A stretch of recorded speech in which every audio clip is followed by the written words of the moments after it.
Internet के शुरुआती दिनों में भारत में एक नया नाम छाया हुआ था, BSNL, भारत संचार निगम लिमिटेड, जो कि इंडियन गवर्नमेंट के द्वारा बनाई गई एक गवर्नमेंट कंपनी थी।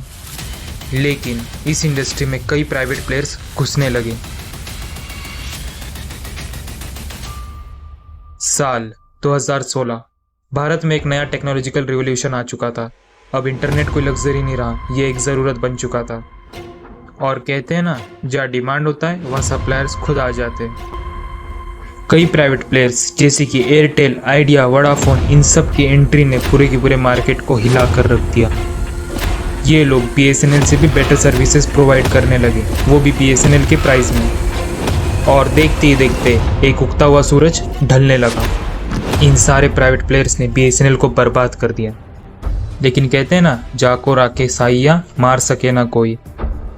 BSNL ने कुछ ऐसे कर्म किए थे जिस वजह से वो इन बड़े बड़े तूफानों को भी झेल गया।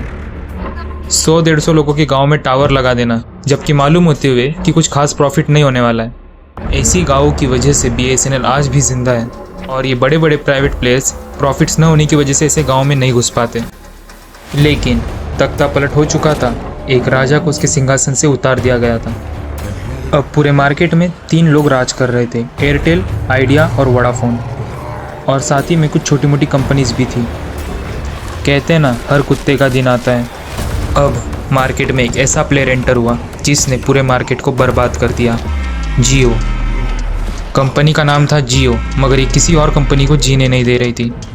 आते ही 500 रुपये में फ़ोन ऑफर कर दिया, 150 रुपये में अनलिमिटेड नेट देने लगे। और साथ ही में ऐसी ऑफर्स देने लगे कि सारी की सारी कंपनीज परेशान हो चुकी थी और कई तो बैंकरप्ट हो गई। और ये तूफान 1 से 1.5 साल तक चला। अब मार्केट से कई कंपनीज बैंकरप्ट हो चुकी थी और बाहर हो चुकी थी। एयरटेल ने अपनी बाजी जैसे तैसे संभाली और कुछ कंपनीज तो बैंकरप्ट होने के डर से मर्ज हो गई। और वक्त के साथ एयरटेल और जियो अब साथ में मिलकर राज करने लगे। काफ़ी सारे नए इनोवेशंस होने लगे और अब धीरे धीरे मार्केट स्टेबल भी हो गया। फिर दुनिया में हुई कोरोना की एंट्री। पूरी दुनिया अब लॉकडाउन की वजह से घर पर फंस चुकी थी और इसका पूरा फ़ायदा उठाया एयरटेल ने। The coming of Airtel extreme fibre. Airtel ने कई मेट्रोपोलिटन सिटीज़ में एक फाइबर नेटवर्क लॉन्च कर दिया और धीरे धीरे मार्केट में अपनी जगह बढ़ाने लगा।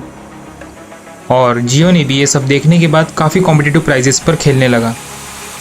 जैसे तैसे 2 साल बाद ये बीमारी ख़त्म हो गई। ये महायुद्ध अभी भी जारी था और युद्ध चलते चलते साल 2024 आ गया। अब होती है हमारे मोटा भाई के बेटे की शादी। आप सब लोग सोच रहे होंगे टेलीकम्युनिकेशन सेक्टर में अब शादी कहाँ से आ गई। रुक जाइए, आपको बहुत जल्द पता चल जाएगा। हमारे मोटा भाई दुनिया की one of the most expensive wedding करवाते हैं, जिसका खर्चा एस्टिमेट किया जा रहा था अराउंड 5000 करोड़ के आसपास। और इस सारे पैसे की रिकवरी करने के लिए हमारे मोटा भाई ने नेटवर्क रिचार्ज की वैल्यू बढ़ा दी। चलो, एक बार के लिए मोटा भाई का समझ में आता है, उनका बहुत खर्चा हो चुका था। लेकिन उनका देखकर अब एयरटेल और वी ने भी नेटवर्क प्राइसेस बढ़ा दिए। जैसा कि मैंने पहले कहा था, हर कुत्ते का दिन आता है। अब हमारे पुराने BSNL के दिन पलटने वाले थे। जनता को समझ में आ चुका था कि एक अच्छा राजा क्या होता है। BSNL ये सारे रिचार्ज एकदम लो प्राइस में ऑफर कर रहा था और ये सारे प्राइवेट प्लेयर्स इन सारे रिचार्ज के करीब BSNL से 4 to 5 टाइम्स ज़्यादा मांग रहे थे। आँख से पट्टी हटी और सारी जनता अब BSNL की तरफ दौड़ने लगी। एक और तख्ता पलट। अब जियो और एयरटेल के बुरे दिन शुरू हो चुके थे।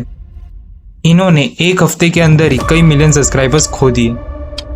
आप सोच रहे होगे, फिर थंबनेल में रतन टाटा क्या कर रहे हैं। इस गवर्नमेंट कंपनी को 4G और 5G बनाने की जिम्मेदारी ली है हमारे सबके प्यारे श्री रतन जी टाटा ने। कमेंट सेक्शन में #टाटा का BSNL ज़रूर लिखिएगा। आपको क्या लग रहा है, युद्ध अभी ख़त्म हो रहा है? अरे नहीं, अभी तो युद्ध शुरू हुआ है। मज़ा तो तब आएगा जब रतन टाटा और मुकेश अंबानी आमने सामने होंगे। अगर आपको हमारी वीडियो अच्छी लगी हो तो लाइक, शेयर एंड सब्सक्राइब।